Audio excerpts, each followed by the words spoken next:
Hello दोस्तों, मेरा नाम है अक्षय। मिस्ट्री वर्ल्ड में आपका स्वागत है। आज का हमारा एपिसोड इस दुनिया के सबसे बड़े कवर अप के बारे में है, रोजवेल यूएफओ। ये वो जगह है जहां दुनिया का सबसे पहला यूएफओ पाया गया, लेकिन आज तक 70 साल के बाद भी हमें सरकार ने ये नहीं बताया कि आखिर वहां सच में हुआ क्या था। आइए आपको रोजवेल के उड़न तस्तरी यानी यूएफओ का सच बताते हैं। ये बात है 7 जुलाई 1947 की। उस रात बहुत जोरों की आंधी चल रही थी। इस आंधी की लपेट में एक रेगिस्तान भी आया। ये रेगिस्तान रोजवेल न्यू मैक्सिको से बस कुछ ही दूरी पे था। अगली सुबह जब सब शांत हो चुका था तो मैक ब्रेजल नाम का एक व्यक्ति अपने खेत देखने गया। वो ये देखने गया था कि कहीं पिछली रात के तूफान की वजह से कहीं उसके खेत को कुछ नुकसान तो नहीं हुआ।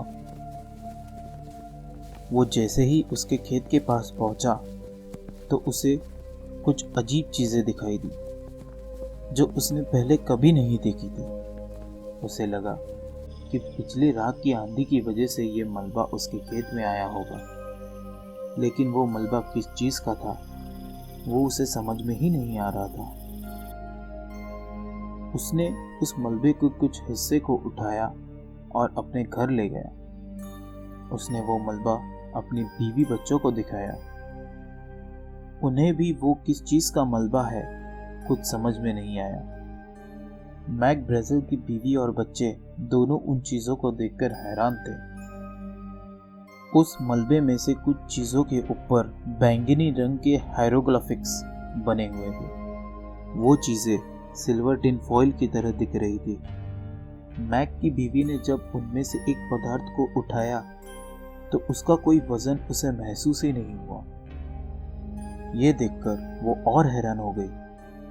उसने उस चीज को मोड़ने की कोशिश की, लेकिन वो चीज बस कुछ ही पल बाद पहले जैसी बन जाती थी। ये सब देखकर मैक भी हैरान हो गए। उसे लगा ये मलबा रोजवेल हवाई क्षेत्र का होगा, जो कि बस कुछ ही दूरी पर था। लोकल शेरिफ की मदद से मैक ने हवाई क्षेत्र के कुछ अफसरों से बात की और उन्हें सब बताया। कुछ ही देर बाद रोजवेल हवाई क्षेत्र की ओर से 2 अफसर उस मलबे का जायजा करने आए। उन्होंने उन चीजों का जायजा किया और उसे अपने साथ ले गए। उस समय कर्नल बुच ब्लैंचर्ड, जो कि यूएस एयरफोर्स के एक जाने माने कमांडिंग ऑफिसर्स में से एक थे, उन्होंने एक प्रेस कॉन्फ्रेंस बुलाई और यह अनाउंस कर दिया कि उन्होंने एक उड़न तस्तरी को जब्त किया है। ये खबर आंधी की तरह सारी दुनिया में बड़ी तेजी से फैली। दुनिया का कोई ऐसा हिस्सा नहीं बचा था जहां लोगों को यह पता ना हो कि एक उड़न तस्तरी रोजवेल न्यू मैक्सिको में पाई गई है। कई लोग डरे हुए थे तो कुछ हैरान कि इस दुनिया के बाहर भी कोई जीवन है। उस समय यूनाइटेड स्टेट्स के सारे अखबारों में बस एक ही खबर फ्रंट पेज पर थी। रोजवेल हवाई क्षेत्र में सुबह से लेकर शाम तक हर रोज एक के बाद एक कॉल्स आ रहे थे। सबको उत्सुकता थी उस उड़न तस्तरी के बारे में जानने की। बस कुछ ही घंटों में उड़न तस्तरी का वो मलबा एक्सपर्ट्स से जांच के लिए फोर्ट वर्थ टेक्सास ले जाया गया।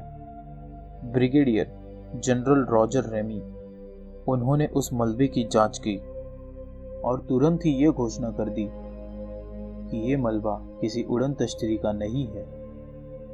उन्होंने ये कहा कि ये मलबा एक वेदर बलून का है, जो कि मौसम के परीक्षण के लिए इस्तेमाल किया जाता है। इसी पल से बहस शुरू हो गई। कुछ लोग ये मानते हैं कि वो एक वेदर बलून था और कुछ लोग ये मानते हैं कि वो मलबा जो बरामद हुआ वो एक उड़न तस्तरी का था, जो कि आज तक हमसे छिपाया गया है। क्या वो सच में एक वेदर बलून था या दुनिया का सबसे बड़ा रहस्य जिसे सरकार ने आज तक हम इंसानों से छिपाए रखा है? 30 साल बाद सन 1978 में रोजवेल हवाई क्षेत्र के जेसी मार्शल नाम का एक अफसर अपना सच लेके सबके सामने आया। ये उन 2 अफसरों में से एक था जिन्होंने मैक ब्राज़िल के कहने पर उस मलबे की पहली बार जांच की थी। उन्हें लगा कि सच सबके सामने आना चाहिए, भले ही इसके बाद उनकी जिंदगी खतरे में ही क्यों न पड़ जाए। ओरिजिनल दस्तावेजों के हिसाब से जो मलबा पाया गया था वो बस एक वेदर बलून के अलावा और किसी भी चीज का नहीं था। लेकिन मार्शल के कहानी के मुताबिक सच्चाई कुछ और ही थी, जिसे तोड़ मरोड़ कर लोगों के सामने पेश किया गया। मार्शल के मुताबिक जो मलबा पाया गया वो कम से कम 4 किलोमीटर तक फैला हुआ था और उन्होंने उस बात को मानने से इनकार कर दिया कि वो एक वेदर बलून का मलबा है। उनके हिसाब से वो मलबा एक उड़न तश्तरी का ही था जो उस रात एक दुर्घटनाग्रस्त लैंडिंग का शिकार बना। जेसी मार्शल के मुताबिक जब वो और उनके साथी उस मलबे को उठाने आए तो उनके साथ मिलिट्री के कुछ सोल्जर्स भी थे जो कि उन पर पैनी नजर रखे हुए थे। उनके हिसाब से उस मलबे को मिलिट्री गाड़ियों में एक सीक्रेट लोकेशन पर ले जाया गया। इस खबर के फैलने के बाद कई और गवाह सामने आए।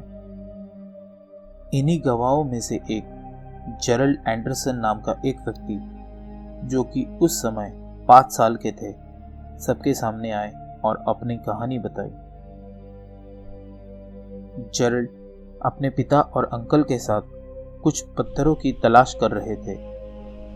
वो लोग सिकोरा डेजर्ट के बाहर न्यू मैक्सिको में थे, जो कि 200 मील दूर था रोजवेल से।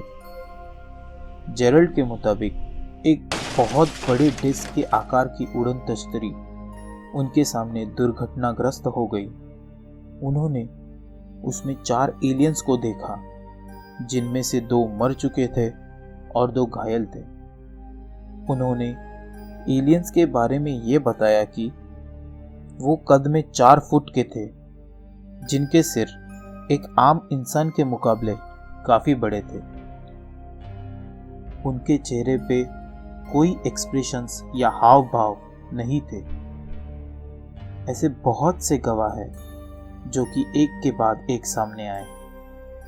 इन गवाहों पर भरोसा करना या नहीं करना आपके ऊपर है। आखिरी सवाल यही उठता है कि क्या हम इस अनंत ब्रह्मांड में अकेले हैं? अपने विचार मुझे कमेंट्स में ज़रूर बताइए। आपसे फिर मुलाकात होगी अगले एपिसोड में। तब तक के लिए देखते रहिए मिस्ट्री वर्ल्ड।